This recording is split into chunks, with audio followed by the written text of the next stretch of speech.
Bayangkan begini, kamu lagi duduk santai lalu ada satu teman datang dan berkata pelan, kamu sudah dengar belum? Sebelum dia selesai bicara, rasa penasaran kita sudah muncul duluan. Itulah yang dinamakan gosip. Informasi yang belum tentu jelas, tapi entah kenapa terasa menarik. Tapi pertanyaannya, kenapa gosip bisa menyebar begitu cepat? Bahkan lebih cepat dari berita resmi. Untuk itu mari kita bahas. Gosip biasanya tidak datang lengkap. Ia datang sebagai potongan-potongan. Dan otak kita suka sesuatu yang belum selesai karena membuat kita ingin tahu kelanjutannya. Gosip itu seperti teaser film. Sedikit-sedikit tapi bikin penasaran. Manusia adalah makhluk sosial. Kita ingin merasa menjadi bagian dari kelompok. Saat kita menyebarkan gosip, tanpa sadar kita merasa, yang pertama aku tahu sesuatu yang orang lain belum tahu. Yang kedua, aku bagian dari lingkaran dalam.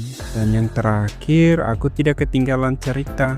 Jadi sebenarnya gosip bukan soal informasi saja, tapi soal rasa diterima. Ketika kita mendengar gosip, ada 3 bagian otak yang aktif. Yang pertama, amigdala, bagian otak yang mengolah emosi.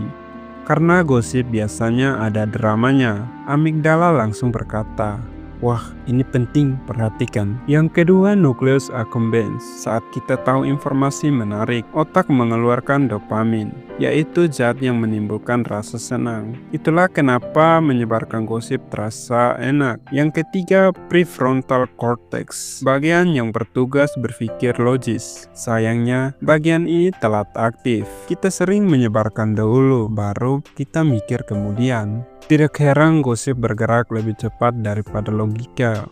Di masa dulu, manusia bertahan hidup bukan dengan internet, tapi dengan bertukar cerita. Cerita tentang siapa yang bisa dipercaya, siapa yang berbahaya, dan siapa yang punya pengaruh. Gosip digunakan untuk melindungi diri dan kelompok. Itu sebabnya sampai hari ini kita sudah modern. Tapi naluri untuk tahu tentang orang lain masih melekat kuat. Ada yang disebut negativity bias. Otak manusia lebih cepat memperhatikan kabar buruk karena secara evolusi, bahaya harus diketahui lebih dahulu. Itulah kenapa saat kita menerima kabar baik, kita langsung mengatakan, "Oh ya, bagus." Sedangkan saat kita menerima kabar buruk, kita akan mengatakan hal yang sebaliknya dan bikin penasaran. Masa iya? Ceritain dong. Yang negatif lebih memancing reaksi, tapi ada sisi lain yang perlu kita jaga. Gosip tidak selalu buruk, kadang berguna sebagai peringatan.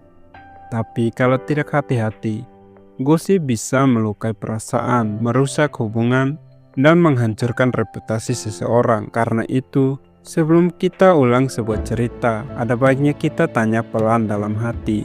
Aku cerita karena peduli atau hanya karena aku ingin terlihat tahu sesuatu. Diam kadang bukan berarti kalah. Diam kadang adalah bentuk kebaikan. Jadi, kenapa gosip menyebar cepat? Karena otak kita suka hal yang bikin penasaran. Karena kita ingin merasa terhubung. Karena gosip mengaktifkan rasa senang. Karena secara evolusi kita terbiasa bertukar cerita untuk bertahan hidup. Gosip itu seperti api, bisa menghangatkan, bisa juga membakar. Kitalah yang menentukan arah apinya.